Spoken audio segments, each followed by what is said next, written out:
Bom, portanto, eu queria apresentar aqui os quatro. Estamos aqui hoje para falar sobre dilemas da nova transformação digital. Portanto, nós estamos a viver uma nova transformação digital, que é a chamada quarta revolução industrial, a revolução da robótica e da inteligência artificial, a substituição do homem por máquinas em muitas tarefas, e deixando o homem para tarefas de um nível de inteligência e de competências mais elevadas. Portanto, os oradores de hoje, primeiro sou eu, que vou fazer uma introdução à nova transformação digital, portanto, à quarta revolução industrial. Eu vou falar também sobre as comunicações 5G e um pouco também sobre as comunicações 6G. Depois, seguidamente, o nosso colega, professor António Cabeças, docente, professor associado da UAL, vai falar também sobre a gestão de projetos e os dilemas da nova transformação digital. Seguidamente, temos a terceira apresentação, o Dr. Fernando Silva, diretor adjunto da área de Ciência de Dados e Inteligência Artificial do Novo Banco, e vai falar sobre dados, inteligência e banca do futuro. Finalmente, temos o professor Alberto Sardinha, é professor do Instituto Superior Técnico e investigador do INESC, e vem falar sobre inteligência artificial no desenvolvimento de software. Finalmente, temos aqui a nossa empresa parceira Extia Portugal. A Extia é uma multinacional de origem francesa na área de IT e que tem uma dependência cá em Portugal, de quem temos então aqui a representar a Extia, o Mr. Kevin Piccolo e o Mr. Ismael Cesai, que vêm falar sobre how the digital transformation made companies change from providing jobs to being attractive. Basicamente, vêm falar sobre como é que uma empresa deve mudar de ser apenas uma empresa que contrata para uma empresa que deverá transformar o espaço num local para viver e não um local apenas para trabalhar. Portanto, eu queria agradecer também ao Departamento de Psicologia por se ter juntado a nós neste evento, e portanto temos aqui um fator de escala, uma economia de escala. É sempre um gosto juntarmos ao Departamento de Psicologia, que traz sempre grande valor acrescentado e permite olharmos para os problemas com uma visão diferente. É excelente. Agradeço também a organização da parte do Departamento de Psicologia. Cada palestrante, aquilo que eu pedia era que cada palestrante apresentasse sucintamente. Eu não vou fazer apresentações porque basicamente nós vamos ter, cada apresentação vai ser 15 minutos, uma coisa muito curtinha, muito rápida, que eu pedia aos vários palestrantes que cumprissem com o tempo. Temos, portanto, 5 apresentações de 15 minutos e vamos deixar depois no final a parte das perguntas e respostas para o final de todas as apresentações. Portanto, aquilo que eu pedia que quem tiver perguntas a fazer, que o faça de viva voz, é melhor do que fazer por chat, não é? E no final de todas as apresentações, está bem? Mário, peço desculpa, o som está aí um bocadinho baixo. Vou me aproximar um bocadinho mais para vocês ouvirem melhor. Portanto, a apresentação que eu vou fazer neste momento, esta apresentação tem o título A Nova Transformação Digital e as Comunicações 5G, como eu disse. O meu nome é Mário Marques da Silva, sou diretor do Departamento de Ciências e Tecnologias e sou investigador do Instituto de Telecomunicações, está bem? Portanto, as principais referências para esta apresentação, tenho um artigo que publiquei em outubro passado, onde 5G and Beyond, portanto, fala realmente sobre a interligação entre a quarta revolução industrial, portanto, a nova transformação digital e a quinta geração de comunicações celular, que é a minha área de investigação, e tenho um artigo que foi publicado exatamente há uma semana, no dia 15 de abril, também no MDP Applied Sciences, é uma revista de Open Access, que fala também sobre umas tecnologias, umas técnicas de transmissão que se perspectiva serem aplicadas ou que têm potencial para utilização em novos releases, em novas atualizações das comunicações 5G. O 5G, uma geração que corresponde a 10 anos e tem várias atualizações ao longo do tempo. Eu vou começar por falar por transformação digital, a nova transformação digital, basicamente. Depois vou falar sobre as comunicações 5G e, muito abreviadamente, eu acabo falando das comunicações 6G que se prevêem para 2030. Então, assim, muito rapidamente, o que é a nova transformação digital? ou o que é a transformação digital? Nós temos vivido várias revoluções industriais. Nós vivemos a terceira revolução industrial, também designada por Information Age, portanto, a era da informação, em que todos nós temos sido bombardeados por enormes, massivas quantidades de informação. E sucede que a informação de pouco serve. Aquilo que nos interessa a nós é o conhecimento. O que é o conhecimento? É a informação certa, na pessoa certa, para apoiar uma tomada de decisão. Não é? Isso é que é o conhecimento, é a informação certa, disponibilizada à pessoa certa, no momento certo. É o conhecimento.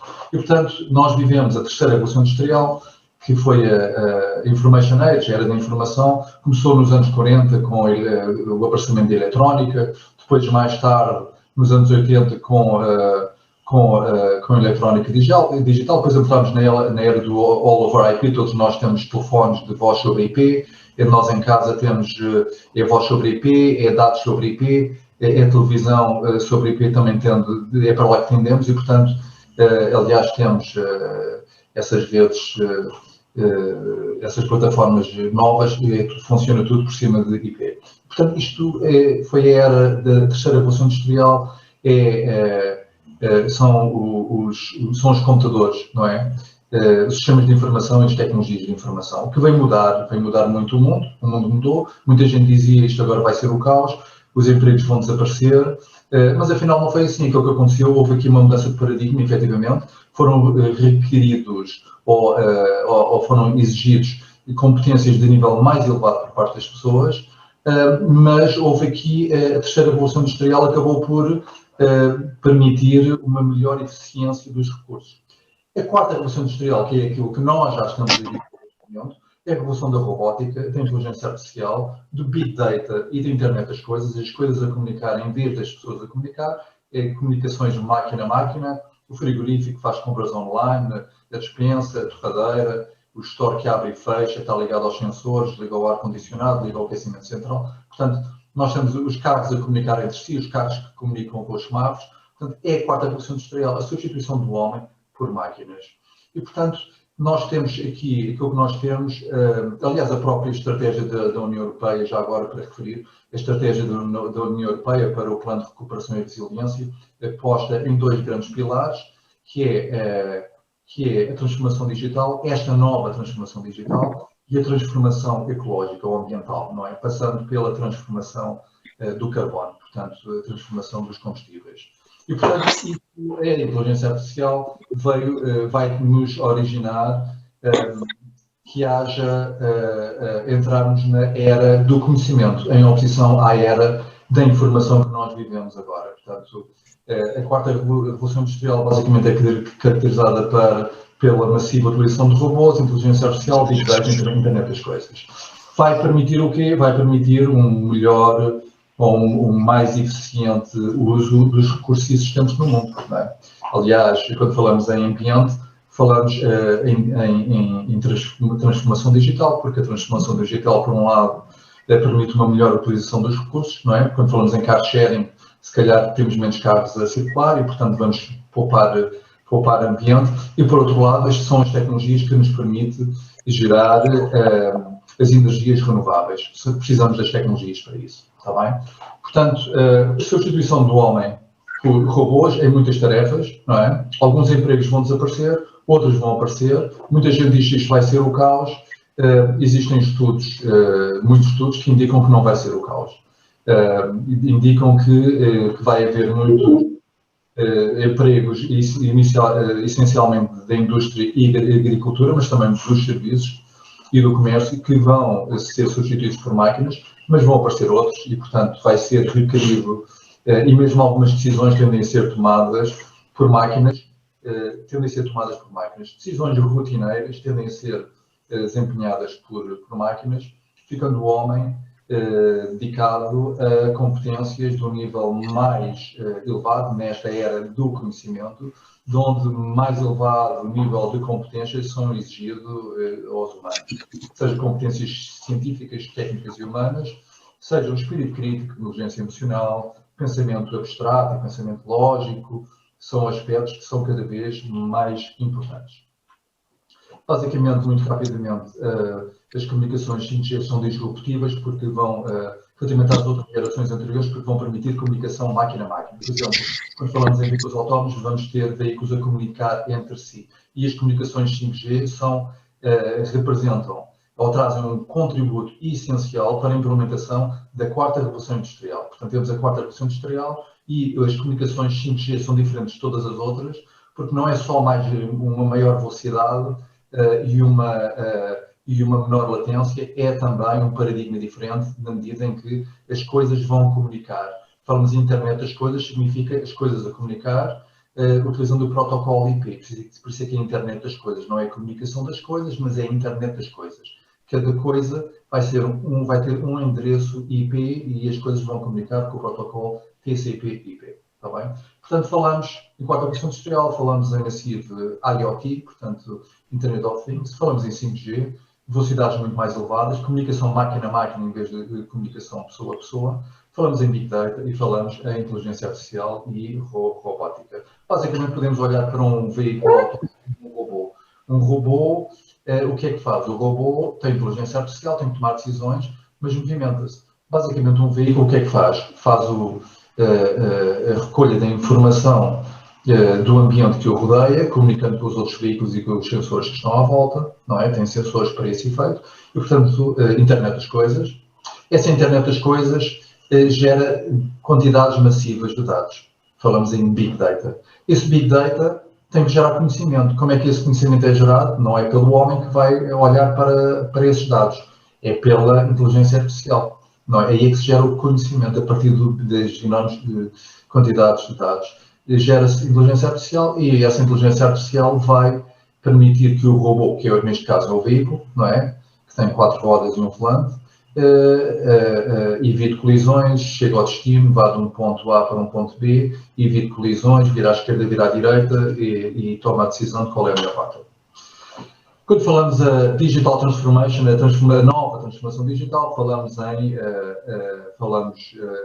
em fábricas inteligentes, fábricas autónomas, falamos em agricultura com sistemas de rega mais avançados, com drones que controlar a regra, falamos com tratores que são veículos autónomos, também falamos também a guerra. Hoje em dia temos aqui o Predator, portanto é um UAV, um Unmanned Aircraft Vehicle, um veículo não tripulado americano que faz a guerra e é controlado remotamente, tem sensores, está armado e é controlado remotamente do outro lado do mundo. Temos microdrones, temos em termos logísticos, a Luís Simões praticamente está completamente robotizada.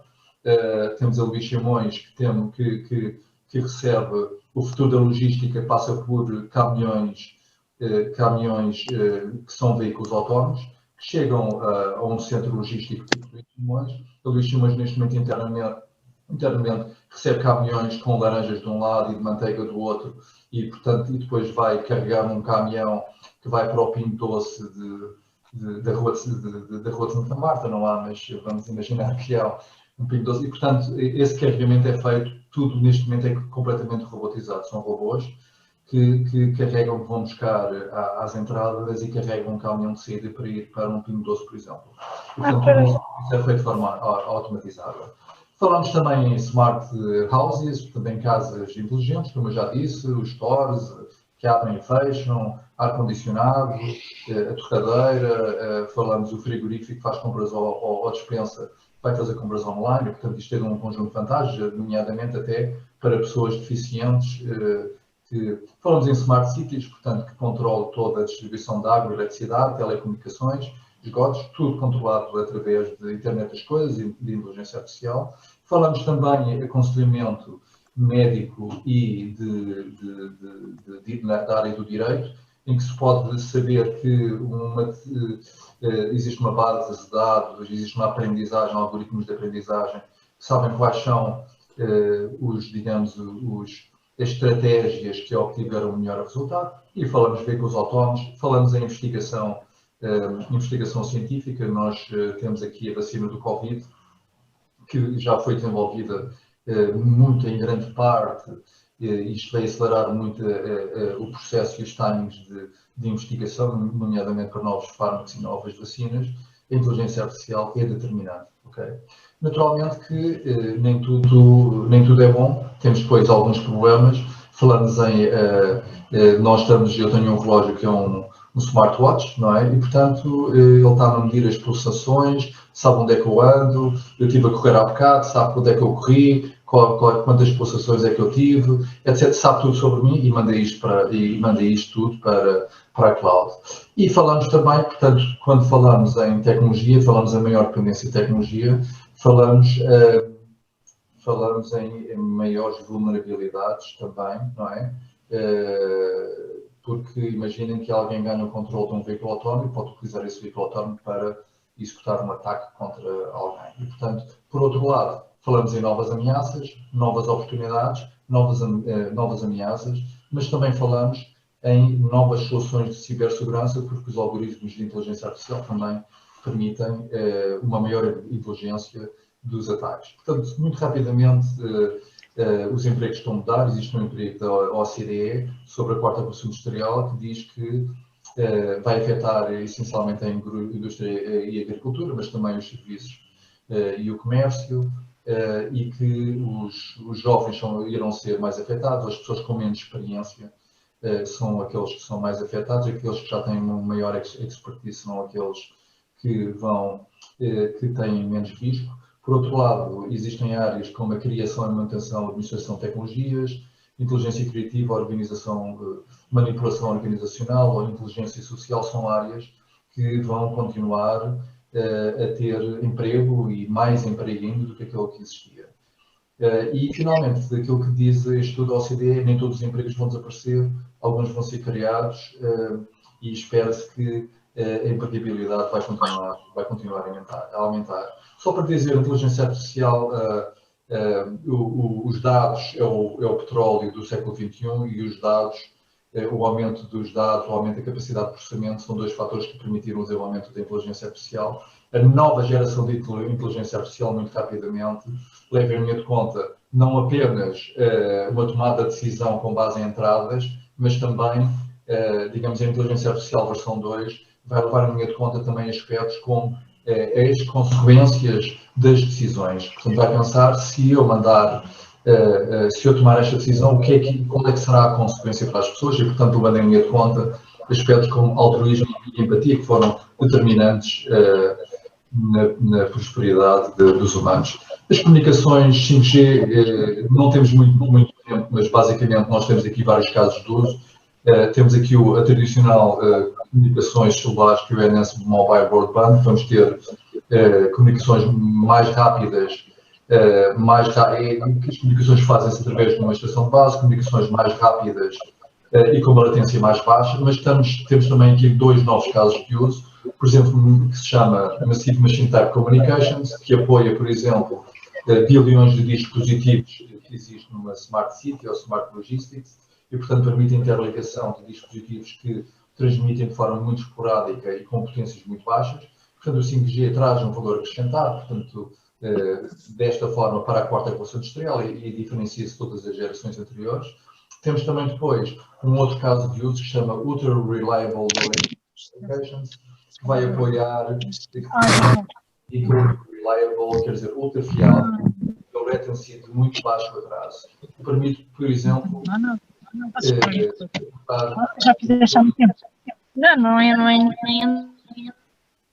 Permite colocar dois veículos a comunicar de forma muito rápida e onde não pode haver falhas, porque se houver falhas na comunicação, se não for fiável, não é? Por isso é que é ultra reliable, ultra fiável. Se a comunicação não for fiável, pode haver um acidente. Se houver atrasos, pode haver um acidente. A mesma coisa para cirurgias remotas, por exemplo. E, portanto, são três casos de uso. Nós temos aqui uma diferença entre a quarta geração de comunicações celulares e a quinta, para além destes novos casos de uso, que são específicos e que são disruptivos relativamente às outras gerações anteriores. Temos aqui vários releases, várias versões iniciais das comunicações 5G. Um é o release, o 3GPP Release 15, que implementa, que é baseado, a rede 5G é baseada na rede 4G, o modo não standalone. Depois temos uma release 16, que saiu em 2020, que já vai implementar os 2 casos de uso, portanto a Release 15 implementou apenas este caso de uso, este primeiro caso de uso, o Enhanced Mobile Broadband. O Release 16 vai implementar os outros 2 casos de uso que têm a ver realmente com Internet of Things, com máquinas a comunicar, e depois vamos ter um Release 17 que vai falar sobre desenvolvimentos de todos estes sistemas. Muito rapidamente, as comunicações 5G são disruptivas em termos de requisitos, em termos de funcionalidades, relativamente a todas as outras, vai dar um grande contributo para a 4ª Revolução Industrial e tem uma tecnologia que é também disruptiva relativamente às outras gerações anteriores, nomeadamente utilizar centenas ou milhares de antenas de transmissão e centenas ou milhares de antenas de recepção, e portanto temos centenas ou milhares de fluxos paralelos de dados a fluir entre cada antena de transmissão e cada antena de recepção. São antenas milimétricas, porque vamos utilizar frequências também muito mais elevadas, da ordem, são as chamadas millimeter waves, frequências, tradicionalmente as comunicações celulares utilizam frequências da ordem dos 3 GHz. Vamos utilizar, além dos 3, vamos utilizar as chamadas millimeter waves, frequências da ordem dos 70, 80, 100 GHz, onde os comprimentos de onda são dos milímetros e permitem suportar velocidades, ritmos de transmissão muito mais elevados e dimensões de antenas muito mais pequenas. Finalmente, para terminar, as comunicações 6G, nós temos em cada 10 anos temos uma geração. A primeira geração começou em 1980, no ano 5G aparece em 2020 e já estamos a falar no 6G para 2030. O 5G vem implementar os requisitos iniciais da 4ª Revolução Industrial, vai ter interim vários upgrades até 2030. O 6G vai pretender implementar os novos requisitos, ou seja, aqueles outros requisitos mais avançados da 4ª Revolução Industrial, por exemplo, serviços holográficos, veículos autónomos mais avançados, realidade aumentada, realidade estendida, por aí fora. E, portanto, em termos de técnicas de transmissão que se perspectivam para o 6G, são frequências também muito mais elevadas, não apenas ondas milimétricas, mas eventualmente ondas as chamadas terahertz bands, portanto, frequências ainda acima entre os 100 GHz e os 10 terahertz, bem como comunicações do espectro visível e débitos binários muito mais elevados e com uma latência mais baixa. Este é um special issue que está aberto. Eu sou invited editor desta revista, deste special issue da revista Applied Sciences. Quem estiver interessado, trata-se de comunicações 5G. E tenho aqui, aproveito para fazer um bocadinho de publicidade sobre os livros que publiquei na área das comunicações wireless e queria agradecer a vossa atenção e paciência. Obrigado. Portanto, passávamos agora de imediato para a segunda, portanto, vamos deixar as questões para o final. Eu passava já para o professor António Cabeças, que é professor associado da Universidade Autónoma de Lisboa e vem falar sobre a gestão de projetos e os dilemas da nova transformação digital. António, the floor is yours. Obrigado. Vamos então avançar. Não sei se estão a ver o primeiro slide com o título. Sim. E o som está bom também? O som está ótimo. Também está ok. Então, vamos avançar então. Vou-vos falar aqui sobre a gestão de projetos e os dilemas da nova transformação digital. Portanto, aqui nesta apresentação temos um pouco das duas situações, enfim, conciliadas ou misturadas, como quiserem. A evolução da tecnologia, como todos sabem, é muito mais intensa na história recente do homem. Controlar o fogo, enfim, pelos primeiros hominídeos foi há cerca de 1 milhão de anos, pelo menos há evidências do controle generalizado do fogo pelo homem, enfim, o homem moderno, há aproximadamente 125 mil anos, portanto há muito tempo. E há evidências de veículos com rodas que datam do 4º milénio antes de Cristo. Depois há um espaço de tempo enorme, até chegarmos ao século XV, em que aparece a impressão tipográfica, que teve um impacto grande na sociedade em geral. No século XVI aparece o microscópio e o termómetro. No século XVII o telescópio é inventado. No século XVIII é a máquina de escrever, o balão de ar quente, a máquina a vapor que impulsionou a primeira revolução industrial e a bicicleta. A primeira revolução industrial apareceu em 1760. No século XIX, já em plena Revolução Industrial. Aparece o comboio a vapor, a fotografia, a lâmpada, o automóvel, o telefone.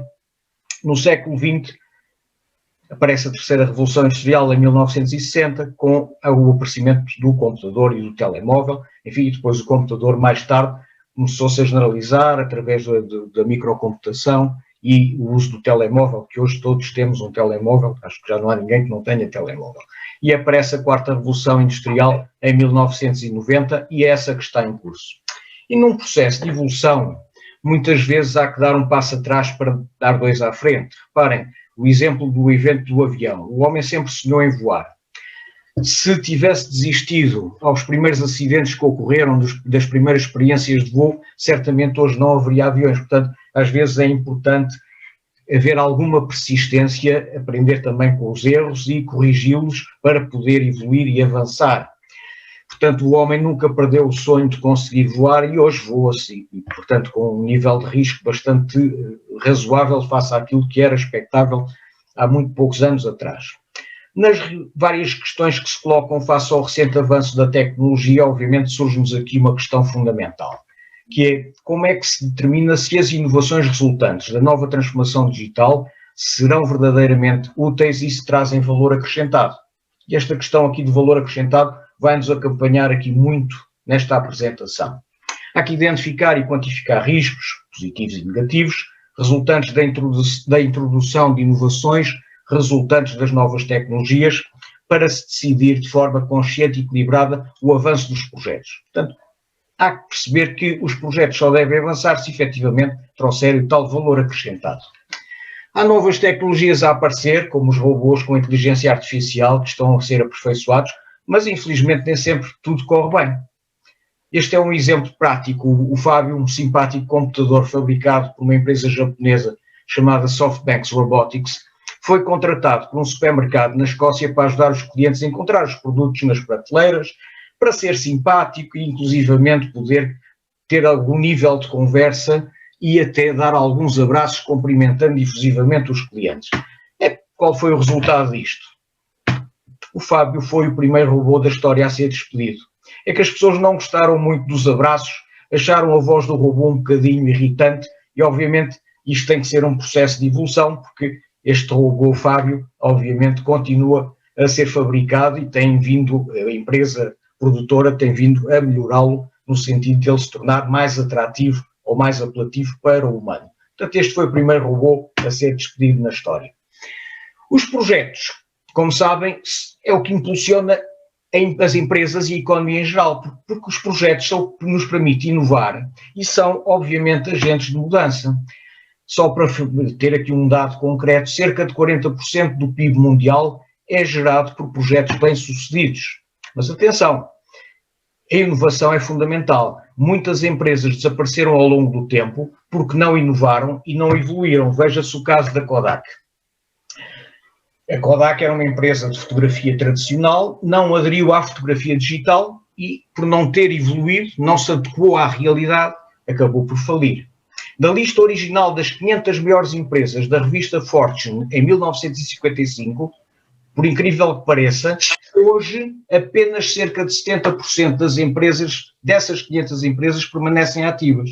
Portanto, 70 de 500 grandes empresas permanecem hoje ativas. E relacionado com este tema surge um conceito que é um conceito, enfim, moderno, de digital darwinismo, que é assente na famosa frase de Charles Darwin: não são as espécies mais fortes que sobrevivem, nem as mais inteligentes, mas aquelas que melhor respondem à mudança. Portanto, as empresas têm que ter projetos, porque os projetos são, como eu referi há pouco, os agentes da mudança.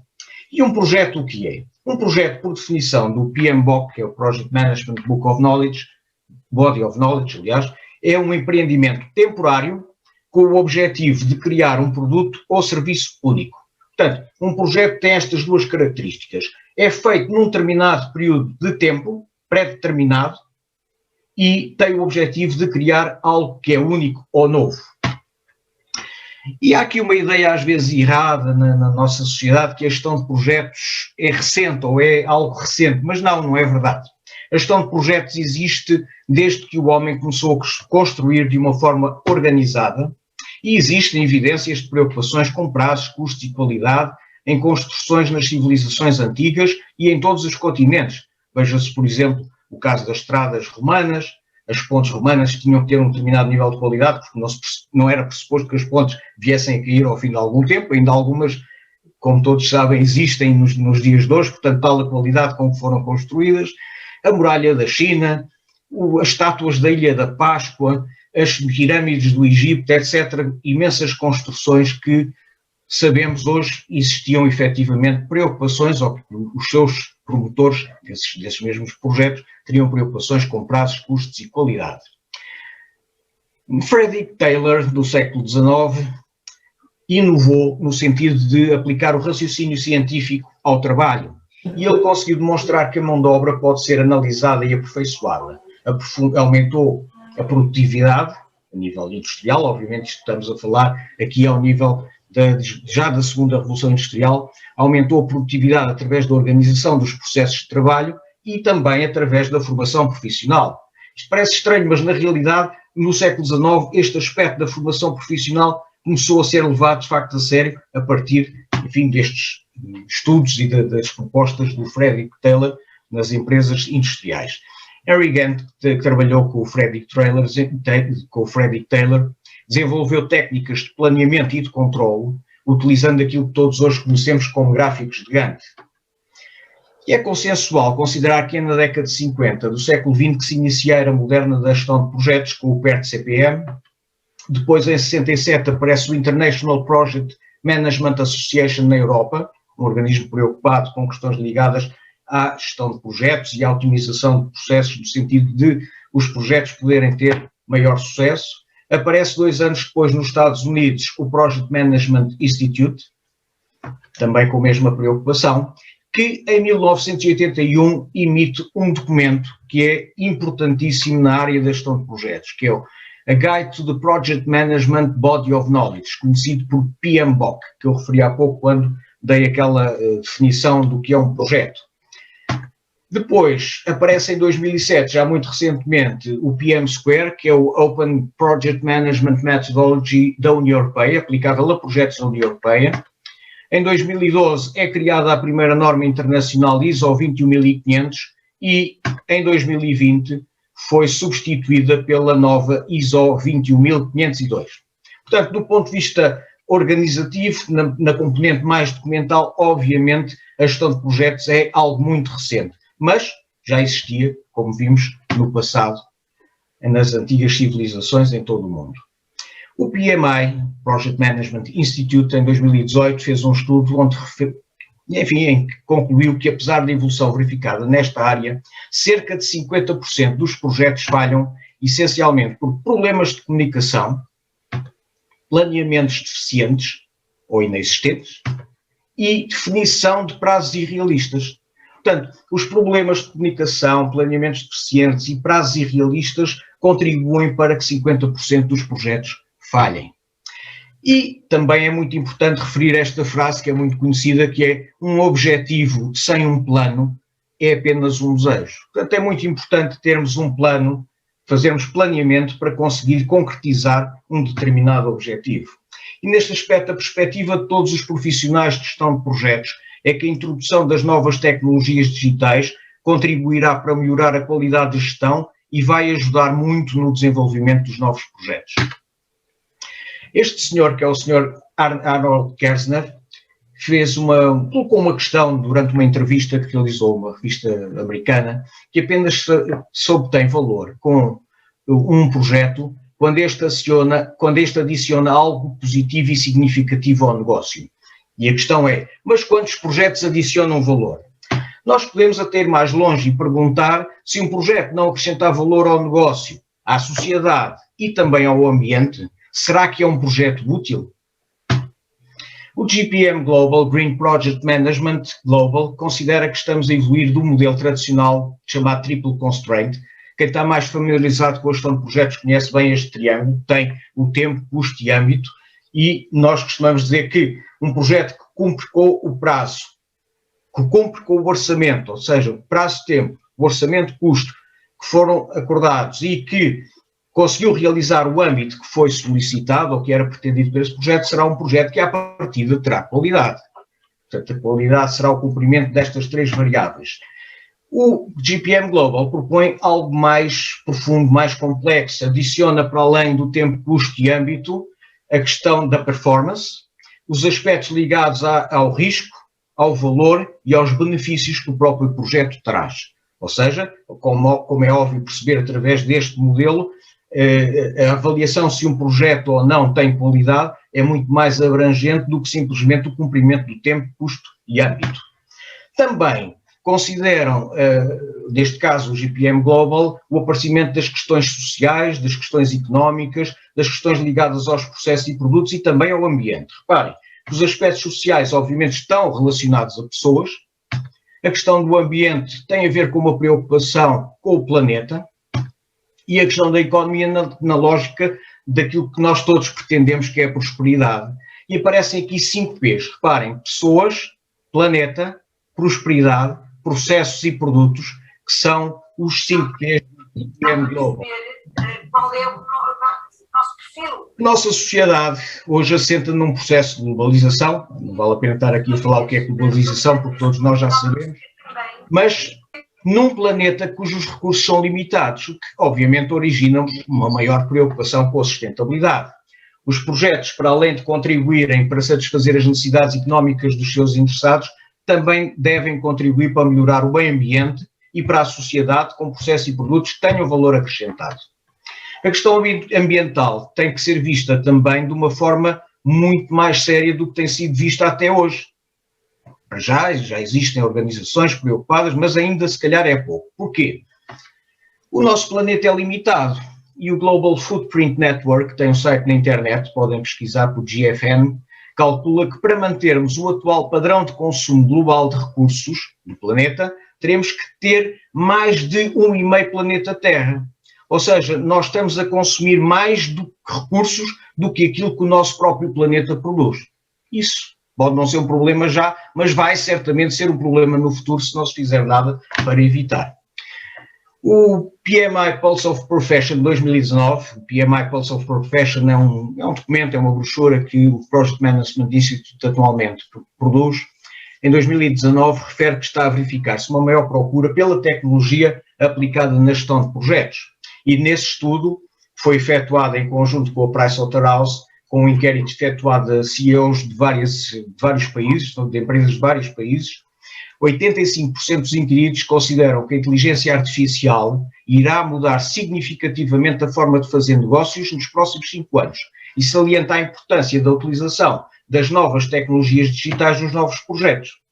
Como é óbvio, as pessoas e as empresas procuram aquilo que se chama de sustentabilidade digital, que é a capacidade de se adaptarem ao turbilhão constante de mudanças que são provocadas pelos avanços da tecnologia. Para alcançar a verdadeira sustentabilidade digital no novo futuro do trabalho, as organizações vão precisar de equipas prontas para tudo, que conheçam a sua tecnologia, mas também que conheçam a gestão de projetos. No mundo constantemente alterado pela tecnologia, a utilização adequada das novas tecnologias digitais será fundamental para garantir o sucesso dos projetos. E demonstrou-se nesse estudo que as empresas inovadoras que dão prioridade às capacidades e conhecimentos digitais terão mais sucesso nos seus projetos.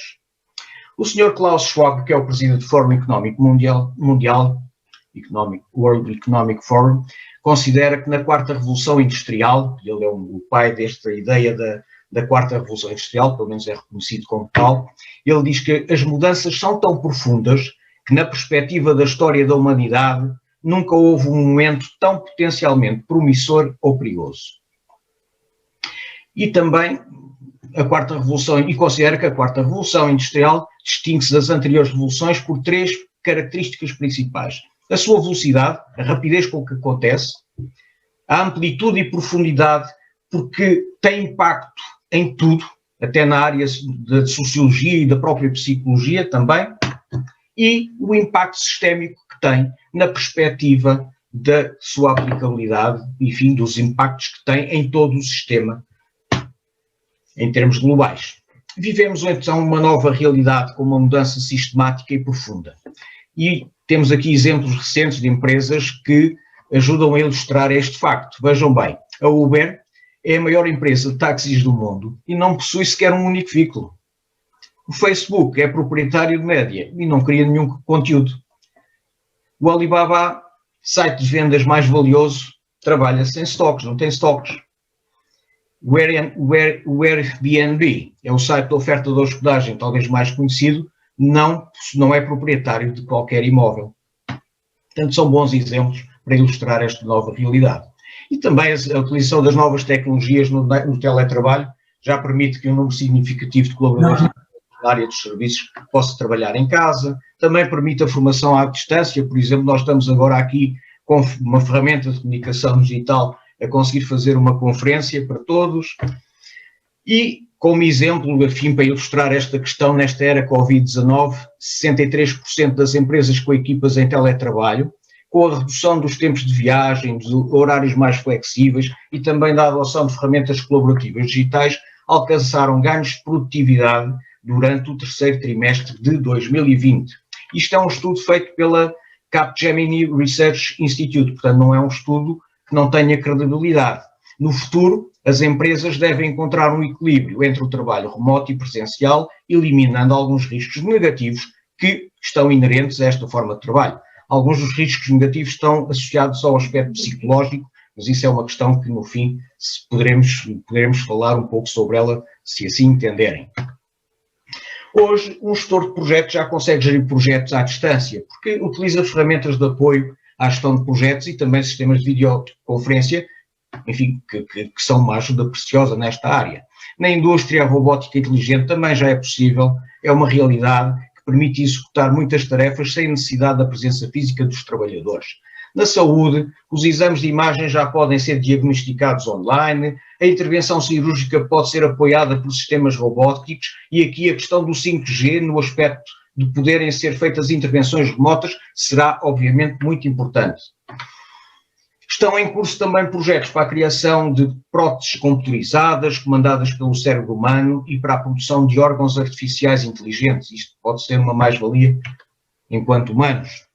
As cidades, edifícios, escritórios e casas particulares inteligentes, as viaturas inteligentes, que o professor Mário Marques da Silva já tinha falado, ou mesmo a própria agricultura inteligente, também são bons exemplos daquilo que é a evolução recente da tecnologia, essencialmente da componente da tecnologia digital. A banca digital, como vocês certamente reconhecem, porque também serão utilizadores de tudo o que tem a ver com o digital na banca, e o próprio comércio digital também já são uma realidade. Existem sim impactos positivos na economia, na sociedade e no ambiente, como o aumento da produtividade, a potencial melhoria da qualidade de vida de todos nós e benefícios daquilo que se poderá chamar de gestão verde, green management, que está neste momento tão na moda. Existem outros que podem ser potencialmente perigosos, como o aumento do desemprego e os problemas, enfim, de segurança global com o cibercrime. No que respeita à preocupação com o aumento do desemprego, obviamente, e já foi referido aqui pelo professor Mário Marques da Silva, existirão novas oportunidades de trabalho associadas à nova tecnologia. E de acordo com um estudo recente da OIT, surgirão entre 120 a 150 novas atividades profissionais nos próximos 50 anos, muitas delas geradas pela própria tecnologia. Portanto, estamos a ver entre 120 a 150 novas atividades profissionais. No que respeita ao cibercrime, ele está claramente a crescer e não tem fronteiras. Hoje existe, obviamente, por esse facto, uma grande consciência da importância de fortalecer o seu combate. O presidente da Microsoft, Brad Smith, afirmou na Web Summit 2017, portanto já vai quase para 4 anos, que a cibersegurança tem que ser uma das grandes causas do nosso tempo. Também os métodos utilizados na gestão de projetos tendem a evoluir com a utilização da inteligência artificial, levando a que as ferramentas utilizadas para a partilha de informação, planeamento e controle sejam mais inteligentes e mais sofisticadas. Por definição do Sr. Martin Ford, em 2015, a inteligência artificial é a substituição da tomada de decisão humana, imitando o processo de pensamento humano e permitindo que a máquina aprenda como um ser humano. Eu não sei se me estão a ouvir bem. Sim. Sim. Pronto, este senhor Ford não é o Ford da produção dos automóveis Ford, é um indivíduo estudioso recente desta área da inteligência artificial. E num estudo recente efetuado pelo IPMA e pela PricewaterhouseCoopers sobre a utilização de inteligência artificial, é afirmado que os gestores de projeto não serão substituídos pela inteligência artificial, eles vão ter mais tempo para executar outras tarefas. E há planos das empresas em geral para implementarem inteligência artificial a curto prazo com 3 soluções principais: ferramentas de análise preditiva, assistentes digitais, os chamados chatbots, e robótica para automação de processos. E a aplicação de inteligência artificial vai necessitar talentos que ainda são escassos. As capacidades de TI não serão suficientes e serão necessárias capacidades complementares, como pensamento analítico, pensamento criativo e pensamento estratégico, juntamente com capacidades de resolução de problemas e capacidade de aprendizagem. E as 3 principais funções identificadas como necessárias para este presente e futuro são analistas de negócios para interpretar os resultados obtidos com a inteligência artificial, técnicos de desenvolvimento de software de inteligência artificial e os especialistas de data science. Portanto, as novas tecnologias são importantes para o desenvolvimento de novos projetos e no apoio à gestão de projetos, a inteligência artificial na ajuda à tomada de decisão e no desenvolvimento, as ferramentas colaborativas digitais facilitam o trabalho em equipa, o Big Data permite armazenar grandes volumes de dados e com a utilização de Data Science é possível explorar e interpretar cientificamente os dados, o 5G permite a comunicação em tempo real, a computação quântica garantirá uma maior capacidade de processamento e outras tecnologias que certamente surgirão. A evolução é rápida. Os gestores de projeto podem gerir melhor utilizando as tecnologias disponíveis, destacando as ferramentas de apoio à gestão de projetos. O Microsoft Project continua a ser a ferramenta mais utilizada no apoio à gestão de projetos, mas nos últimos anos têm aparecido outras ferramentas com forte orientação à partilha de informação. Uma sociedade de informação é fundamental, salientando as mais conhecidas que são o Jira, que funciona em conjunto com o Confluence, e o Trello. Mas existem muitas outras, eu pus aqui uma série delas, todos os dias quase aparecem novas, a evolução está de facto a acontecer muito rápido e certamente outras novas ferramentas vão aparecer. O Project Management Institute em 2020 refere, e eu penso que isto é importante aqui referir também neste contexto, que os gestores de projetos das organizações com visão de futuro podem promover um impacto social positivo através de descobrir uma vantagem competitiva, no sentido de gerar impacto social positivo, no sentido de melhorar as comunidades em que vivemos e pode ajudar as empresas a impulsionar os seus resultados e a reter os melhores talentos, tornar o impacto social uma prioridade estratégica, no sentido de planear o apoio das partes interessadas dentro e fora das organizações e enraizando o impacto social positivo naquilo que podemos dizer de DNA das empresas, medir a influência no sentido de medir o impacto social positivo para garantir que as iniciativas entregam o valor pretendido e também se deverá prever e mitigar qualquer impacto social negativo. Concluindo, estamos a atravessar uma fase de grande transformação em tudo o que se relaciona com a tecnologia digital. A forma como se fazem negócios e como se desenvolve o trabalho está efetivamente a mudar e para além das mudanças provocadas na sociedade, no ambiente, na economia e na gestão em geral, a tecnologia digital está a implicar alterações profundas na gestão de projetos e no comportamento dos seus gestores. Os gestores de projetos devem ter inteligência emocional e consciência cultural fortemente ligadas às habilidades técnicas, porque as habilidades técnicas só por si não resolvem o problema. As capacidades de resolução de problemas complexos, pensamento crítico e criatividade serão, ou são já neste momento, fundamentais para responder aos novos desafios. E os projetos também devem trazer valor acrescentado para o meio ambiente e para a sociedade, e os gestores de projeto têm que se adaptar às novas necessidades e expectativas do setor, utilizando as novas tecnologias. Mas atenção, convém não esquecer os 5 P's do GPM Global, as pessoas, o planeta, a prosperidade, processos e produtos, mas também seguindo princípios éticos e de sustentabilidade que não se podem ignorar. Portanto, a evolução está a ser muito rápida e já há quem preveja o aparecimento da 5ª revolução industrial baseada num conceito de Human Robot Coworking. Portanto, isto, e aqui surgem obviamente questões legais, regulatórias, psicológicas, sociais e éticas relacionadas ao trabalho colaborativo entre o homem e máquinas inteligentes que terão que ser respondidas num futuro próximo. e, como eu costumo dizer, o futuro já está a acontecer. Muito obrigado por me terem ouvido. Vou libertar aqui o ecrã para que o professor Mário Marques da Silva possa falar então convosco. Muito obrigado, António, pela excelente apresentação, foi muito clarinha para todos nós. Agora vamos passar para o Dr. Fernando Silva, diretor adjunto da área de Ciência de Dados e Inteligência Artificial do Novo Banco, e vem-nos falar sobre dados, inteligência e a banca do futuro. Muito obrigado. Certo. Só um segundo. Portanto, primeiro, agradecer o convite. Obrigado, António. Obrigado, Mário. E cá vamos. Essencialmente, fazer aqui uma pequena introdução para aqueles que não me conhecem. Portanto, eu faço a gestão técnica da equipa de Data Science no Novo Banco. Portanto, tenho um perfil, um background vindo da academia, portanto, licenciatura, mestrado, doutoramento. Trabalhei em startups, trabalhei em empresas mais corporate, digamos assim, e passei por estas diferentes encarnações dos dados, da engenharia, da inteligência artificial. Portanto, vamos falar um bocadinho, parte da minha experiência pessoal e parte também da minha experiência profissional. Pronto, eu tenho a sorte, e já agora fazendo aqui um bocadinho um paralelo com aquilo que é a minha vida profissional no dia-a-dia, eu tenho a sorte de liderar uma equipa muito talentosa, portanto, se calhar das equipas mais talentosas que eu já vi.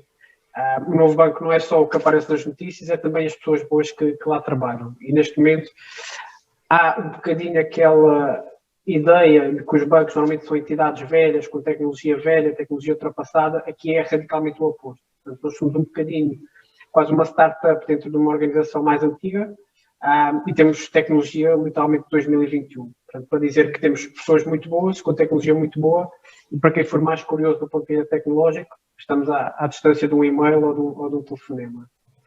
Entrando aqui já um pouco mais no tema, que é essencialmente dados, inteligência e a disrupção digital, e dando um mote, que é, nós olhamos muitas vezes para a sociedade e temos tipicamente dois conceitos que são dados de forma muito parecida, que é a inovação e a disrupção. Eu olho pessoalmente para a inovação como pegar, por exemplo, num processo que já existe e melhorar um pouco. Ou seja, eu tenho um processo, torno-o mais eficiente ou passo a fazê-lo de uma forma diferente e com isso ajustei o processo na prática. Mas há depois o termo disrupção, que é eu pegar num processo que já existe, pegar na forma como ele é feito e mudar isto radicalmente. E mudar de forma tão radical que a forma como se fazia antigamente torna-se obsoleta. Podem dar um exemplo muito prático, da forma como nós construímos casas hoje em dia.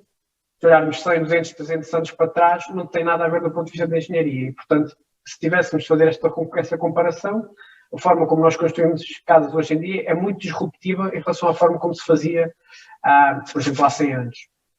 Pronto. Dando alguns exemplos mais práticos daquilo que é a disrupção digital hoje em dia. 2 ou 3 exemplos muito rápidos, também para se perceber o conceito. Há um jogo de tabuleiro, não sei se já ouviram falar, que se chama Go, que na prática é um jogo muito difícil e que se especulava que nenhuma máquina ou nenhuma inteligência artificial ia conseguir derrotar o humano. Pois bem, a Google, como parte, que entretanto adquiriu uma empresa chamada DeepMind, desenvolveu um sistema chamado AlphaGo, que na prática derrotou em 2016 o melhor jogador humano de Go. Em 5 jogos a máquina ganhou um jogo e o jogador ganhou um. E portanto aquilo que se parecia intransferível do ponto de vista de tecnologia ou de inteligência artificial aconteceu e aconteceu de forma bombástica. A máquina ganhou 80% dos jogos. Um exemplo, se calhar um bocadinho mais ligado ao nosso dia-a-dia. Portanto, muitos de vocês farão certamente compras online na Amazon ou no Alibaba, como o professor António Cabeças falou há pouco. E um dos suportes, digamos assim, da Amazon ou do Alibaba tem a ver com a sua eficiência nos armazéns. Portanto, nós, no armazém muito tradicional, temos uma pessoa, um humano, que vai buscar as mercadorias, vai buscar os bens, coloca aquilo numa caixinha bonita de correio e faz o chamado dispatch. Nestes armazéns da Amazon, por exemplo, ou do Alibaba, é precisamente o contrário. Há um conjunto de robôs que na prática podem transportar até 500 kg, por exemplo, que vai buscar a mercadoria atrás ao humano e o humano está numa estação de trabalho, num posto de trabalho, sentado e apenas pega na mercadoria, põe numa caixa, etiqueta e lá vai ela. Portanto, inverte aqui um bocadinho o paradigma daquilo que era o trabalho do robô antes e do trabalho do humano antes e inverte aqui a função quase de forma a ganhar muita eficiência do ponto de vista de operação. Portanto, é um exemplo muito claro de uma disrupção que nós temos em 2020 ou em 2021 neste caso e que se origina daquilo que é a mistura de dados, inteligência e o saber usar bem esses dados e essa inteligência. Um exemplo um bocadinho diferente, que é o sistema de inteligência artificial que tem sido usado em diferentes países, É um bocadinho experimental, mas na prática o que este sistema faz é, através de técnicas de inteligência artificial, algumas mais de pattern mining, tenta olhar para registros médicos eletrónicos e prever que doenças é que a pessoa vai ter no futuro. Portanto, desde prever doenças normais, como uma gripe ou uma constipação, porque viu registros recentes, até prever doenças mais difíceis de alguma forma, como por exemplo a esquizofrenia. Fala-se um bocadinho nisso. É verdade que é duvidoso, porque não há sintomas claros da esquizofrenia, mas para dizer que o sistema tem tido algum sucesso em prever potenciais futuras doenças. Entrando aqui um bocadinho naquilo que é a banca e mais da nossa vida na sociedade para a banca em si, nós conseguimos transportar aquilo que é a disrupção digital para uma temática que se chama Data Science. E na prática, Data Science consiste em eu conseguir usar os meus dados, como o nome indica, de uma forma científica, mas não de uma forma científica sem propósito, de uma forma científica para ajudar ou ao meu negócio ou aos meus clientes. Fazendo um bocadinho um paralelo entre a banca e uma seguradora. Portanto, muitos de vocês terão o seguro do carro e os dados nas seguradoras são tipicamente dados de baixa frequência. Isto quer dizer que eu só vejo o meu cliente, por exemplo, quando ele das duas uma, ou paga o prémio do seguro, por exemplo, todos os anos paga o seguro do carro, ou quando tem algum sinistro, tem um acidente e precisa de me ligar. Na banca é precisamente o contrário, ou seja, eu vejo o meu cliente com muita regularidade, tenho dados de alta frequência, ou seja, vocês pagam a Vodafone lá de casa e o banco vê essa transação. Vocês carregam o vosso telemóvel, o banco vê essa transação. Vocês fazem uma transferência por MBWay para alguém, o banco vê essa transação. Pagam um jantar fora, o banco vê essa transação. E, portanto, tudo o que é a vossa vida na prática, o vosso consumo, o banco vê. De que forma é que os bancos usam tipicamente esta informação? Não só necessariamente o novo banco, mas os bancos no geral. Há aqui um conjunto de casos de uso que são mais ou menos normais. Um é do ponto de vista de vendas, quer dizer, eu perceber do que é que o meu cliente gosta para lhe poder vender alguma coisa. Por exemplo, se eu perceber que o meu cliente gosta muito de ir a restaurantes, se tiver alguma oferta relacionada com restaurantes, posso-lhe oferecer um desconto, por exemplo. Do ponto de vista de banca, posso perceber se o meu cliente está sempre, por exemplo, com dificuldades financeiras, posso-lhe oferecer um crédito. Posso ir, se o meu cliente me faz um pedido, por exemplo, para um cartão de crédito e eu conhecer bem o suficiente, posso ter esse processo de forma muito automática, ou seja, eu peço agora um cartão de crédito, daqui a 5 minutos o cliente já o tem. Posso usar essa informação para automatizar processos internos, por exemplo. Posso, numa vertente mais regulamentar, usar essa informação para perceber quase o fluxo do dinheiro, ou seja, perceber se alguém potencialmente a fazer lavagem de dinheiro ou tentar fugir aos impostos, por exemplo, são tudo exemplos de casos de uso ou projetos que os bancos conseguem fazer e que fazem hoje em dia. Um exemplo assim um bocadinho mais detalhado e que se calhar vos diz um pouco mais é usar esta informação para o bem. Para o bem no sentido de ajudar, por exemplo, o Estado ou o setor público em alguma atividade. Algo que se passou em Espanha há alguns anos foi uma parceria com o Estado espanhol, com o governo espanhol, para ajudar a perceber qual o poder de compra e qual o perfil de consumo das pessoas em diferentes zonas do país. Ou seja, o Estado estava interessado em catalogar as diferentes cidades, em perceber quanto é que as pessoas gastam, por exemplo, quanto é que as pessoas recebem tipicamente também, e, portanto, fez uma parceria no sentido de catalogar o perfil de consumo em cada uma destas cidades. Um exemplo um bocadinho diferente e que tem a ver precisamente com lavagem de dinheiro, o típico anti-money laundering, tem a ver com usar técnicas de inteligência artificial, neste caso grafos convolucionais, para perceber o fluxo do dinheiro. Ou seja, eu vejo se eu, Fernando, faço uma transferência para alguém, depois alguém nesse banco onde onde o dinheiro foi recebido, transfere para outro banco, ou para outro, ou para outro, ou para outro, isto gera uma cadeia, um grafo, ou seja, aqui o fluxo do dinheiro é ir para a entidade A, B, C, D, E, F, por aí adiante. E, portanto, há formas de seguir o rastro do dinheiro para tentar prever, ou para tentar perceber se está, por exemplo, a haver uma fuga aos impostos, agora estamos na altura de pagamento do IRS, de propósito, se está a haver, por exemplo, algum tipo de lavagem de dinheiro em algum negócio, podemos também perceber relações entre empresas, ou seja, eu posso perceber que um hotel de média dimensão, por exemplo, tem uma relação com uma lavandaria, que essa lavandaria, por sua vez, tem uma relação com uma empresa de detergentes, porque precisa de comprar detergentes, e tudo isto que são os grafos financeiros, os bancos conseguem ver, tipicamente, ou conseguem ter técnicas de inteligência artificial para estimar, de alguma forma, se isto acontece ou não. Isto leva-nos um bocadinho àquilo que, mais do que é o normal, e acho que é a parte mais interessante da minha conversa, pelo menos, é mais do que aquilo que é o normal e que os bancos já fazem hoje em dia, em 2021, que é que os bancos poderão fazer no futuro. Ou seja, e acho que aqui, e tem-se falado muito nisto, a Comissão Europeia precisamente também tem falado muito nisto, especialmente do ponto de vista da inteligência artificial, e é olhar para os indivíduos mais do que olhar para números, ou seja, olhar para cada um de nós, perceber o que é que nós somos enquanto pessoas individuais e como é que o nosso banco nos pode ajudar.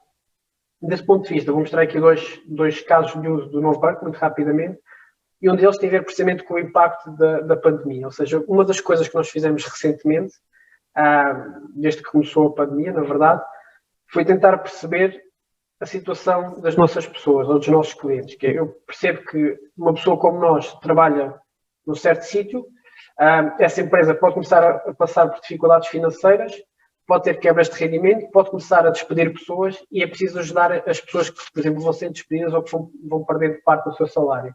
Portanto, o que nós fizemos foi usar estas técnicas de inteligência artificial para conseguir inferir ou prever os cash buffers. Os cash buffers, conceptualmente, são eu olhar para o Mário, para o António, para o Fernando e dizer, tipicamente, gastam nestas categorias, ou seja, gastam em supermercado, gastam no colégio dos filhos, gastam na eletricidade e na água lá para casa. Se deixarem de ter dinheiro ou se tiverem uma perda de rendimento, quanto tempo é que se aguentam e onde é que o banco deve intervir? Ou seja, olhando para mim, por exemplo, se eu perdesse agora o meu emprego, teria um cash buffer de dizer, ok, eu sei receber salário, eu aguento um mês, 2 meses, 3 meses. Portanto, o banco ter essa informação para perceber como é que pode ajudar as pessoas e em que momento é que deve ajudar as pessoas. Isto do ponto de vista individual. E que é uma informação muito valiosa. Um exemplo um bocadinho diferente, e que tem a ver com uma aplicação nova que nós lançámos recentemente, que é a NB Smarter, e que toca num tema muito giro, que é a hiperpersonalização. E que na prática, vocês olham, por exemplo, para 90% das aplicações que vocês usam no telemóvel, e são sempre iguais. Entram na aplicação, um MBWay é sempre um MBWay. Mas quando vão, por exemplo, ao Netflix, vêm algumas diferenças. Não é? O Netflix, ou mesmo o HBO, faz-vos recomendações de coisas que vocês podem gostar. E aí se chama-se hiperpersonalização, que é eu, de cada vez que vou ao Netflix, ele olha para aquilo que acha que eu gosto, com base naquilo que eu vi no passado, e tenta recomendar-me coisas novas. A nova aplicação do novo banco, que é a NB Smarter, segue muito esta ideia, ou seja, olha para aquilo que as pessoas usam, por exemplo, uma pessoa que usa muito cartões de crédito, ou que faça muitas transferências, ou que faça muitos pagamentos, tem um perfil de utilização diferente daquelas pessoas que nunca fazem isso. E, portanto, a aplicação infere de forma automática aquilo que as pessoas usam para poder fazer recomendações muito úteis no futuro e para também se poder adaptar às opções que a pessoa pode tipicamente usar ou que poderá tipicamente usar. Isto por trás, já agora daqui um bocadinho a visão da aplicação, toca em temas como deixar o dinheiro em casa, portanto eu conseguir usar só a aplicação, por exemplo, para levantar dinheiro ou para fazer os meus pagamentos, a minha gestão da vida do dia-a-dia e mais um conjunto de opções muito interessantes. Em termos mais práticos, agora dou aqui alguns exemplos da minha utilização da aplicação. Nós temos por trás uma técnica de inteligência artificial, que na prática se chama modelação de propensão, que é precisamente isto. Eu vou olhar aquilo que as pessoas são propensas a fazer, por exemplo, se fazem muitos movimentos, muitas transferências, muitos serviços ou compras, e vou perceber, com base nisso, de cada vez que a pessoa vai à aplicação móvel, o que é que ela lá pode ter e de querer fazer. Ou seja, eu percebo que, se calhar, dia 18 de cada mês, o Fernando paga a Vodafone, portanto, faz um pagamento de serviços, e, portanto, se o Fernando entrar na aplicação no dia 18, ou 17, ou dia 16, a inteligência artificial mostra logo esta opção ao Fernando, para lhe facilitar a vida. Ou percebo que, se calhar, o Fernando faz transferências todos os dias, ou regularmente, e, portanto, quando o Fernando entra na aplicação móvel do novo banco, a inteligência artificial recomenda esta opção porque acha que o Fernando vai querer, e porque tipicamente o Fernando quer. E, portanto, esta personalização de opções, esta adequação das opções mais prováveis àquilo que é a vida do cliente, chama-se hiperpersonalização e facilita muito a nossa utilização do dia-a-dia. É uma avenida em que nós estamos a investir bastante, coloca-nos como customer-centric, so to speak, portanto faz-nos estar no coração do cliente, porque sabemos que ele quando lá vai lá e tem uma aplicação móvel, por exemplo, adequada àquilo que são os seus gostos, ao seu perfil de consumo. E do ponto de vista conceptual, nós esforçamos por ser customer-centric. Do ponto de vista de banca do futuro, e aqui é obviamente uma opinião pessoal, parece-me que é a única forma da banca progredir. Portanto, deixar aqui um bocadinho esta nota, que em termos de transformação digital, será normal ver-se cada vez mais inteligências artificiais a viver dentro de aplicações móveis, sejam o Netflix, o HBO, uma aplicação do novo banco ou de qualquer outro banco, para que possamos ter todo este poder da transformação digital ou de disrupção digital ao serviço das pessoas, na prática. E com isto, termino aquilo que é a minha apresentação. Muito obrigado, Fernando Silva, pela excelente apresentação sobre a inteligência artificial. Era um tema que podíamos estar aqui a noite toda a falar sobre este assunto, não é? E, portanto, eu julgo que é um tema a desenvolver mais no futuro. E, portanto, certo. Se calhar o Fernando Silva será muito bem-vindo no futuro para falar um pouco mais sobre este tema. Obrigado. Agora íamos passar ao professor Alberto Sardinha, que é professor do IST, do Instituto Superior Técnico, e investigador no INESC, e vem-nos falar sobre inteligência artificial no desenvolvimento de software. Muito obrigado, Sr. Professor Alberto Sardinha, por estar presente hoje. Eu que agradeço o convite. Obrigado, Mário. Obrigado, Antônio, por esse convite. Deixa eu só aqui fazer a partilha do meu ecrã.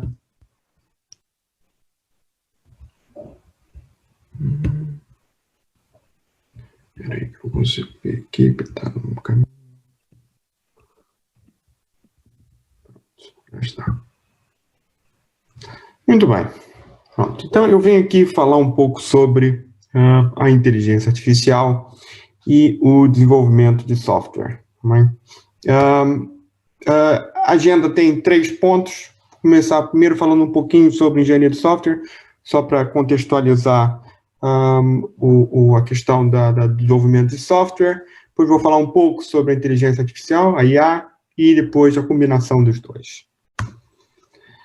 Obviamente, quando a gente fala em software, eu tenho certeza que alguns de vocês, em algum momento da vida, já viram algumas dessas notícias que de vez em quando saem no jornal, né? Que o software deu problema, que o software enviou cartas erradas, Segurança Social envia carta para 34 mil mortos. Tudo isso, de alguma forma, infelizmente, está ligado a software com problemas e principalmente ligado ao desenvolvimento do software, tá bem?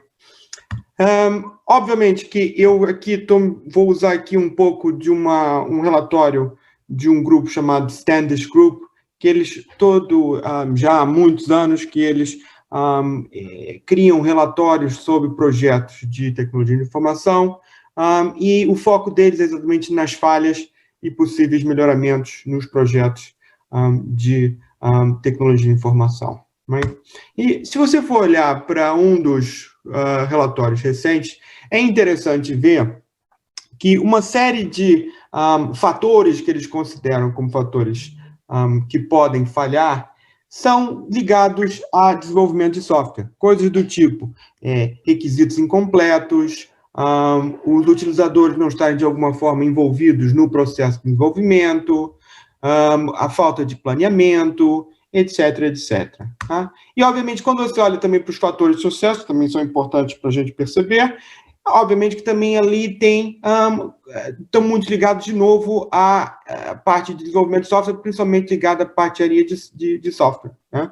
Então, coisas do tipo, definir bem os requisitos, fazer um bom planeamento, envolver o utilizador no desenvolvimento. E são até questões interessantes que já são discutidas há muitos anos e são incorporadas em muitas metodologias da área de engenharia de software.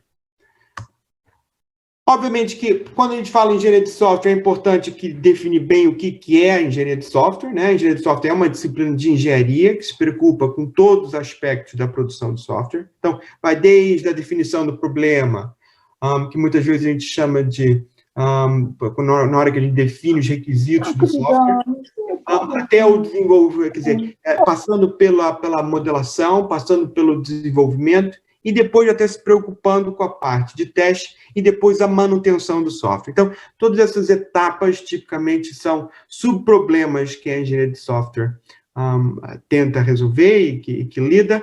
E importante também notar que não é só também o desenvolvimento propriamente dito. A gestão dos projetos também e as ferramentas que são utilizadas são aspectos muito importantes e que são importantes para a engenharia de software. Obviamente que aqui o principal objetivo e é o motivo da importância de engenharia de software obviamente, que é desenvolver sistemas confiáveis e de forma econômica e rápida, né? Obviamente que também é possível se definir o que é um bom software, também isso é muito importante, né? Há atributos de qualidade, do tipo segurança, eficiência, robustez, estabilidade, mas nota que para desenvolver software em que você escolhe esses atributos de qualidade, infelizmente, muitas vezes, um desses atributos, às vezes, atrapalha o outro. E isso é o que tem a ver com essa coisa dos trade-offs, que são fundamentais, né? Se você monta, por exemplo, um sistema que é super seguro, talvez você esteja abrindo mão um pouco de eficiência. E vice-versa, né? Se você quer um sistema extremamente eficiente, que seja muito rápido, talvez você não possa ter tanta segurança no seu software. Então, isso é só um exemplo um pouco de esses atributos de qualidade, que obviamente definem um bom software, mas que também, por outro lado, quando você pensa por esse lado do desenvolvimento, há essa questão dos trade-offs. E, obviamente, quais são os principais desafios da engenharia de software? Obviamente que é lidar com a diversidade crescente de aplicações. Então, hoje em dia nós temos aplicações para web, para telemóveis, para servidores, e cada um desses ambientes, muitas vezes, é um problema em si. Obviamente, também há a questão de tempos de entrega reduzidos, né? Cada vez querem mais que a gente faça desenvolvimento de software o mais rápido possível, né? E também a questão da fiabilidade, né? A questão de desenvolver o software com a maior fiabilidade possível. E, obviamente, que há muitas técnicas e métodos de engenharia de software, né? E, infelizmente, essas diferentes técnicas não são apropriadas para todos os tipos de sistemas, né? Então, não há, infelizmente, na engenharia de software, um método que seja perfeito para qualquer desenvolvimento. Na verdade, o que acaba acontecendo é que você, muitas vezes, tem que adaptar ou escolher uma boa ferramenta, ou uma boa metodologia de engenharia de software para um determinado momento, para um determinado tipo de problema. Muito bem. Pronto.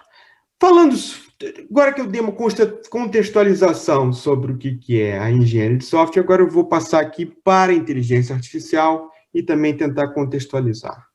Pronto. Obviamente que, hoje em dia, quando se fala em inteligência artificial, pronto, hoje a inteligência artificial, até minha mãe hoje em dia já começa a falar, eu já ouvi falar, tem uma tal de inteligência artificial, é muito interessante, hoje em dia resolve tudo, não sei o quê, e as pessoas muitas vezes são um pouco, não digo enganadas, mas acham uma coisa que é a inteligência artificial, que na verdade não é bem aquilo.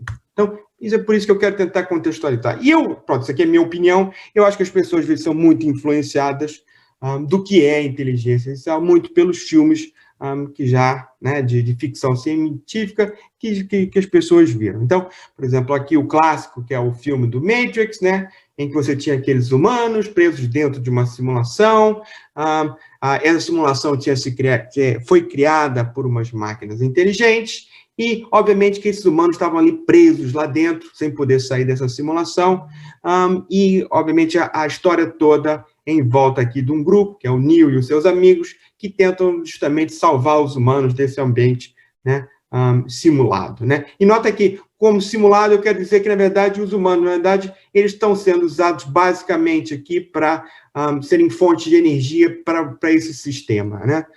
Então, na verdade, é isso que esse grupo do Neo e seus amigos estavam tentando salvar esses humanos. Isso é um resumo rápido do que é esse filme. E, obviamente, outro filme também muito famoso na área de ficção científica é o famoso Exterminador, que esse é aquele que tem as máquinas inteligentes que foram criadas para exterminar os humanos, né? Então, obviamente, que também a história envolve aqui o John Connor, que é um mocinho do filme que tenta, na verdade, salvar os humanos desses exterminadores, né? Então, ao ver esse filme, as pessoas ficam, primeiro, com uma impressão de que, primeiro, as máquinas são, muitas vezes, até mais inteligentes que os humanos. O que, talvez, que para algumas tarefas, pode até ser verdade, né? E já foi dito aqui, por outros oradores, alguns exemplos, né?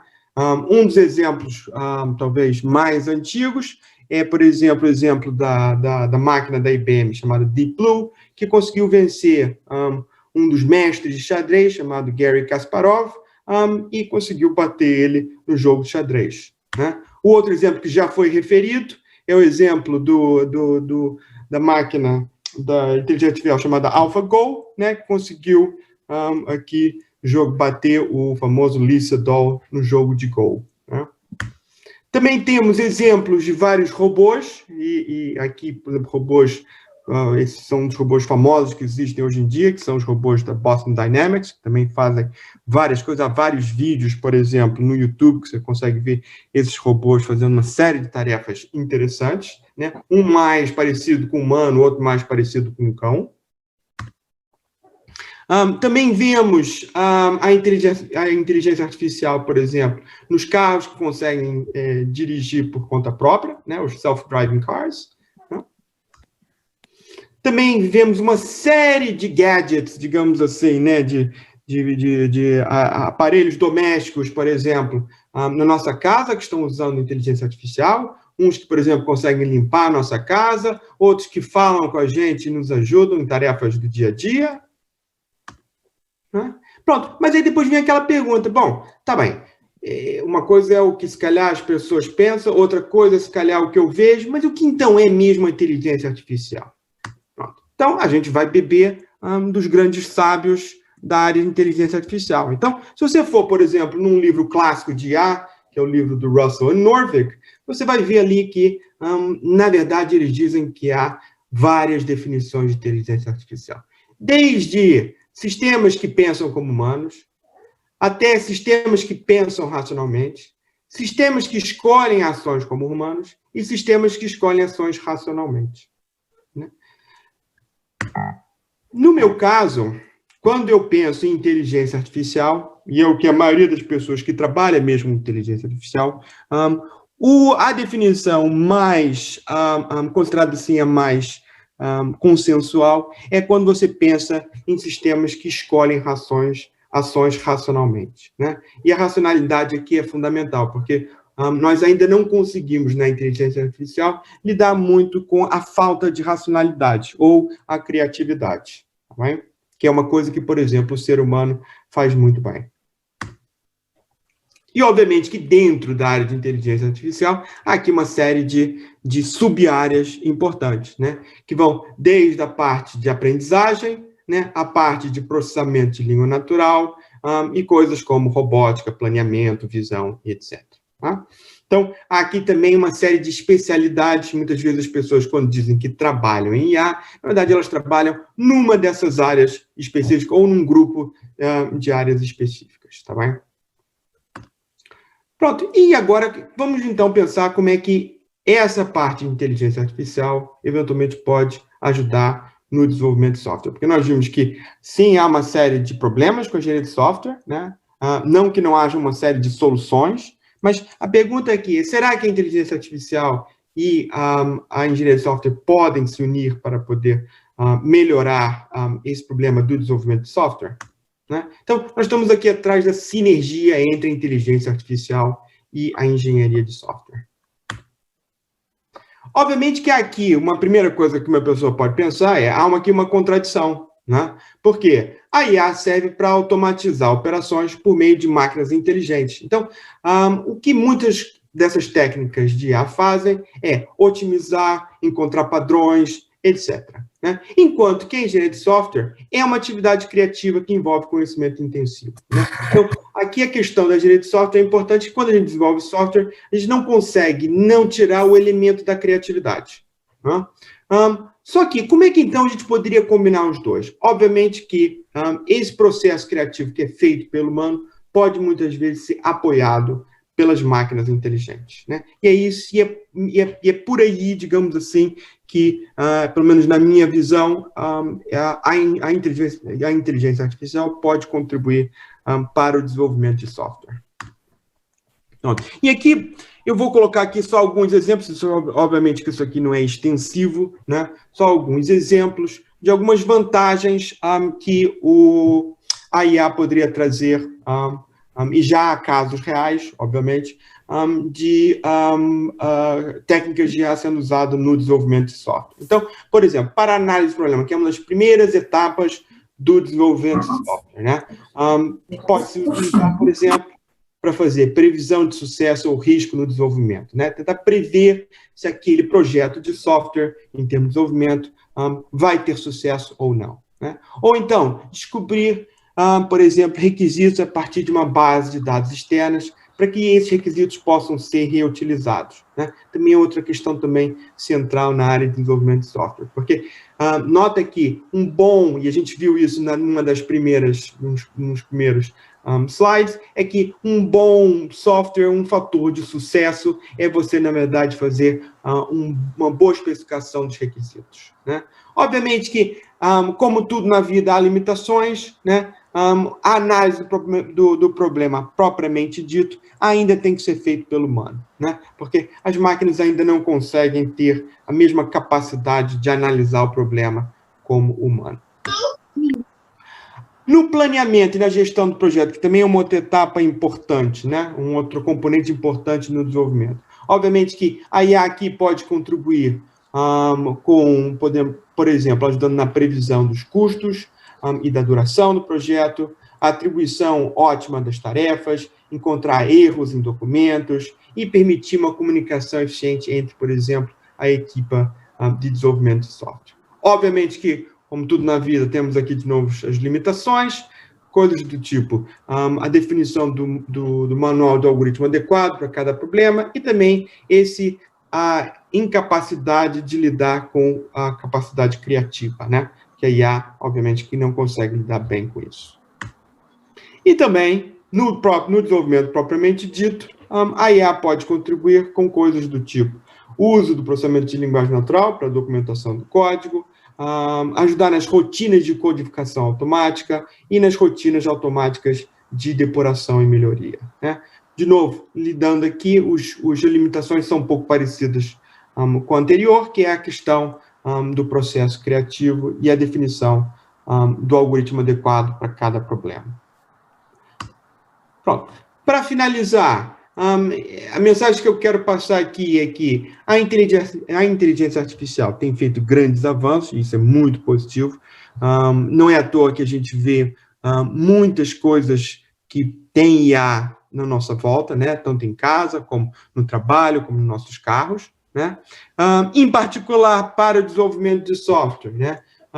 Eu, particularmente, vejo a inteligência artificial ajudando muito no sentido de criar ferramentas para apoiar o engenheiro de software, né? Principalmente para tentar minimizar erros ou para otimizar determinados processos que, eventualmente, a máquina, nesse ponto, ela é muito boa em fazer esse tipo, de resolver esse tipo de problema. Bem? E é isso. Obrigado. Muito obrigado, Alberto, pela excelente apresentação sobre a inteligência artificial, que é um tema cada vez mais atual. Eu agora ia dar a palavra ao Kevin Piccolo e Ismael. Mário, deixe-me só interromper. A professora Sandra Figueiredo pediu só para mandar uma mensagem aos alunos. É apenas um breve recado. Muito obrigada, professora Antónia, muito obrigada, e a todos. Apenas para avisar, por causa de alunos que têm de transitar para a aula das 8h30, ainda são 19h55, e eu própria, estão liberados apenas, os alunos que estejam nessa condição podem, portanto, sair pelas 8h15, mesmo que implique, infelizmente, a ausência na discussão ainda a haver na conferência, mas ela continua, portanto, era para deixar este recado, ok? Era apenas isto, dado o tempo que eu estou aqui a controlar, mas penso que conseguiremos ainda chegar a bom porto, digamos assim, e muito obrigada. Muito obrigado, Sandra. É uma pena perdermos alguns dos alunos que estão aqui connosco. Eu iria então agora dar a palavra ao Kevin Piccolo e Ismael Cesai, que vem da Extia, é uma empresa de IT, e que vem-nos falar sobre how the digital transformation made companies change from providing jobs to being attractive. Basicamente, de que forma é que a nova transformação digital veio transformar o paradigma das empresas de meramente contratar pessoas e ser um local para trabalhar, para ser um local para atrativo, onde as pessoas se sentem bem e vivem o dia-a-dia e vão para lá viver em vez de ir trabalhar. Mais do que trabalhar, vão viver. E, portanto, Kevin and Ismael, the floor is yours. Thank you very much for being with us today. And it's a pleasure to have you on board. Thank you a lot, and good afternoon, everyone. Boa tarde, everyone. You guessed it by my accent, I'm French, so don't be hard on me. So today we will talk about how the digital transformation made companies change from providing jobs to being attractive. And I will share my screen. I'm not a Zoom expert, so just let me some second, please. Okay, great. Is everyone seeing the screen or not? Yeah. Yes. Okay. And about the song, everything good? Yes. Okay, Fish. So, thank you. How the digital transformation made companies change from providing jobs to being attractive. My name is Kevin Piccolo. I'm the HR manager of Extia Portugal. And as Mario said, Extia is a French company which was created in 2007. We are an engineering consulting company of 2,000 people. Historically, we are in France, but we are also in Spain, Belgium, Romania, Switzerland, and Portugal. Our idea is that well-being at work can create performance. Up. And let's go. So today, we will talk about one, what is the impact of the digital revolution on companies? How do Extia keep on being attractive? And then Ismael Sese, who is with me currently, will talk about himself as a data scientist trainer.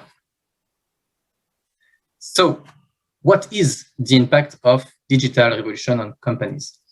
To say the truth, there is many impacts. But for example, today companies have to change in terms of infrastructure, in terms of servers, in terms of data with the cloud, in terms of software. We have that change. And that leads to something new, is that companies need people to help them to change. So there is new IT profile on the market today. So we have a high demand with a lot of companies and few profile. So that leads to a shift between IT firms and IT candidates. In this context, in this shift, how do Extia keep on being attractive? We will focus on HR management because it's the area that I'm the closer of, obviously. But the goal is to be agile. Is to be agile in terms of recruitment process. For example, we have something that we call gamification. This is something that everyone is knowing now. So we do our best to change the process. And personally, I don't feel at ease by talking a lot of time. So we create some games and some quiz to make sure that the information is well understood. We have to be agile on that process, for example, with the hackathon that Extia is creating currently. So Ishmael will talk about this later. Also in terms of working remotely. Today, I have the chance and the opportunity to talk with you by Zoom. It means that you all know how to adapt to the digital transformation. For the company, it's exactly the same scheme, but I'm talking about projects remotely. Today, to stay competitive, we are able to provide international projects for people from Portugal to work to France, Switzerland, Romania, or Belgium. If you speak French, it's possible. So this is the thing to keep in mind. Also, projects that are in line with demands. You remember, high demand, few profile. So to stay competitive and to catch candidates, we need to bring the most relevant situation possible, so the project. But sometimes it's not enough. Maybe people don't like the project. So we have a second way to hire. It's called the profile hiring. So to innovate, we have two types of hiring. Project, basically as an outsourcing company, but also profile. And that leads us to start the career management from scratch. Bamos. What is Bamos? Bamos is our own internal tool. It was created by Extia for Extia. To explain, Bamos regroups our own recruitment relationship and business relationship with client. So everyone in company use Bamos to work.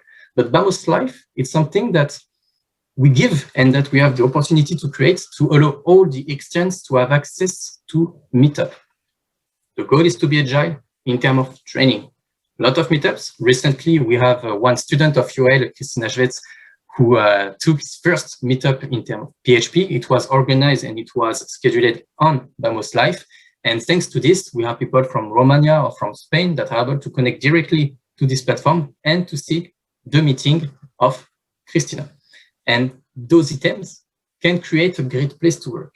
So great place to work is not a simple reward, it's something more complex. It's an anonymous survey that everyone has to fill. And this is a folder for companies, and they have to put inside what they do to make collaborators, how can I say this, happy at work. And when you merge the anonymous survey and the folder, you have a notation. And today, Extia is proud to say that it's been 10 years that we are on the podium, on the 1, 2, 3 top. Last year, we were the first, and this year, we are the third great place to work of France and 6th in Europe. To stay competitive and to adapt to this digital revolution, we have to take care about values and about demands. So great place to work is one of our arguments to talk and to succeed to catch candidates, basically. So I will let Ismael introduce himself, and I will let him talk about the hackathon and about his career as a data scientist trainer. So thank you a lot again, and let's get it on, Ismael. Thank you, Kevin. Thank you, Kevin. So first of all, I would like to thank the University of Lisbon for having us and also for hosting this wonderful event. So my name is Ishmael Cisse Davis, and I'm a data scientist with Extia. So I'm going to talk about a little bit about myself, what I have done in the last few years as I've been a data scientist. So from January 2018 to August 2018, I was a data scientist into an engineer's company in Paris, which is called Patnovation. So I have had the opportunity to work with other engineers on many different projects involving many programming languages, such as R, Python, a little bit of Spark, SQL, all of the technologies that we usually use as a data scientist. And then I worked in another consulting firm in Paris, which was called Gems Group. And in Gems Group, it was more a sort of big data company. So it was really involving large sums of data, large volumes of data that we needed to analyze, to treat, and or to process, and then to analyze. And afterwards, I've been a data trainer at Wild Code School, and I was a data trainer. It means I was like training people who wanted to be data analysts or data scientists in the near future. So as Kevin talked about this, Extia is hosting a hackathon in 2021, as we did in 2020. And the structure of the whole hackathon is particularly the same because it was so working in 2020, so why not keep up? So the participants, they're going to be 40 to 80 students, Epitech students, which is an engineering school in France. And it's engineers who are going to be in the final year of studies. The duration of the overall hackathon is going to be like 12 to 24 hours, sorry. And then regarding the structure of the hackathon, the organization, the first phase is going to be 100% online because due to the context, it's going to be easier for everyone to be in remote. And then the finals the finals of the hackathon is going to be on site because it's going to be a way better experience for the finals and lesser numbers of people. So the question is, how do we keep the human side still alive and well in a company that keeps on growing? How do you keep the human factor inside of a company that keeps on growing and having more and more collaborators? So there's a really interesting question because it really forces the students who are going to be participating into this hackathon to really try to put this question into technical terms and really translate it in a technical manner. So it's going to be really interesting for them.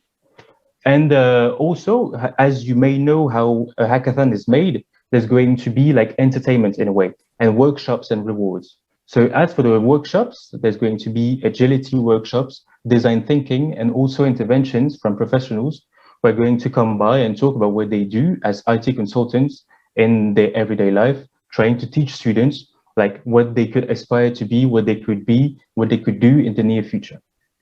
So as of entertainment, we're going to have escape games, quizzes also, because it's always important to have like some pauses during the hackathon, which is really like intense in a way. So you need some times of pauses to really relax and get your batteries like working again.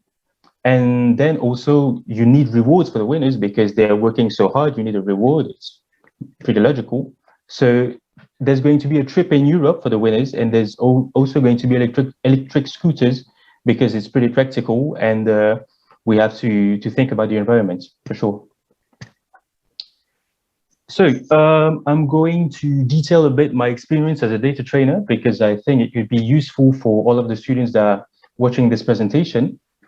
So my involvement into this experience, I was involved into the training of the different students, guide them in order to make them see what they could be, what they could do, and maybe like guide them towards the companies that were made for them in a way.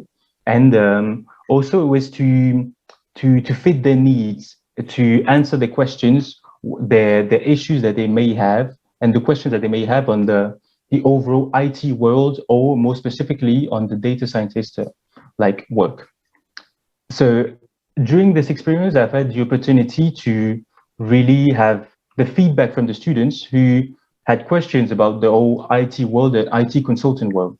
So the feedbacks I had for them is they talked about a lot of the issues and what really bothered them in a way. And one, it's going to be like what Kevin said. We see that there's a real shift between the power between the company and the employees, because employees now, they have higher demands in regard of the companies.